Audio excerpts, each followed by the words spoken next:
Saya ambil ada buku yang berjudul Kimia Organik Bahan Alam. Dalam dunia medis dan kimia organik, istilah alkaloid telah lama menjadi bagian penting dan tak terpisahkan dalam penelitian yang telah dilakukan selama ini. Baik untuk mencari senyawa alkaloid baru ataupun untuk pengurusan bioaktivitas. Berdasarkan literatur diketahui bahwa hampir semua alkaloid di alam mempunyai keaktifan biologis dan memberikan efek fisiologis tertentu pada makhluk hidup. Berikut ada beberapa contoh senyawa alkaloid yang telah umum dikenal dalam bidang farmakologi. Yang pertama yaitu kokain sebagai analgesik, yang kedua yaitu saponin sebagai antibakteri, yang ketiga ergotamin sebagai analgesik pada migrain, dan yang terakhir yaitu nikotin, stimulan pada syaraf otonom. Di antara 4 senyawa organik yaitu kokain, saponin, ergotamin, dan nikotin memiliki khasiat farmakologi berbeda, yaitu kokain sebagai analgesik, saponin sebagai antibakteri, ergotamin sebagai analgesik pada migrain, nikotin stimulan pada saraf otonom. Di antara 4 jenis senyawa organik yang berbeda tersebut, temukan struktur yang paling stabil dan mengapa. Nah, untuk menentukan senyawa organik yang paling stabil di antara kokain, saponin, ergotamin, dan nikotin, kita dapat mempertimbangkan beberapa faktor yang mempengaruhi stabilitas kimiawi seperti yang pertama, resonansi dan delokalisasi elektron. Struktur dengan resonansi yang baik cenderung lebih stabil. Yang kedua, tegangan cincin senyawa dengan cincin yang mengalami tegangan, misalnya cincin kecil atau struktur rigid, cenderung lebih stabil. Yang ketiga, adanya gugus reaktif.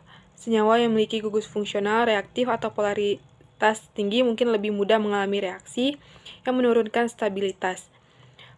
Penjelasan untuk masing-masing senyawa tersebut yaitu senyawa kokain, saponin, ergotamin, dan nikotin, yaitu yang pertama kokain. Kokain adalah alkaloid yang terdiri dari struktur cincin tropana atau sikloheptana yang terhubung dengan jembatan nitrogen dan ester.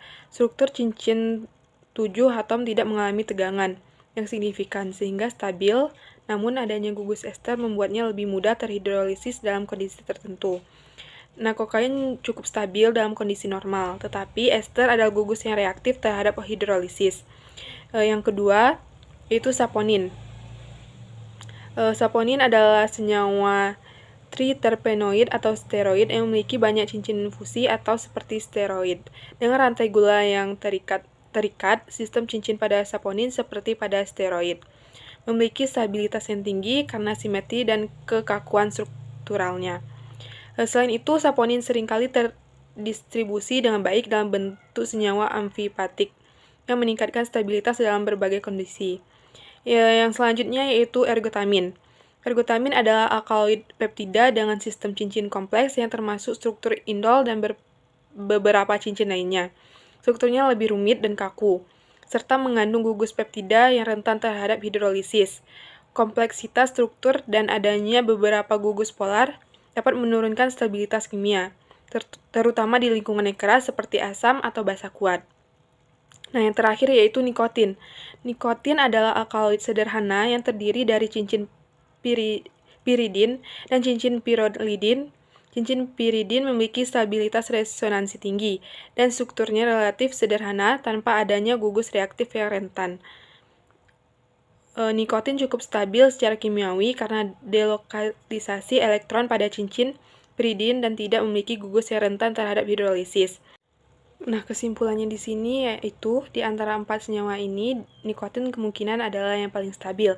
Ini karena nikotin memiliki struktur yang relatif sederhana dengan delokalisasi elektron pada cincin piridin, serta tidak adanya gugus reaktif yang rentan terhadap hidrolisis atau reaksi lainnya.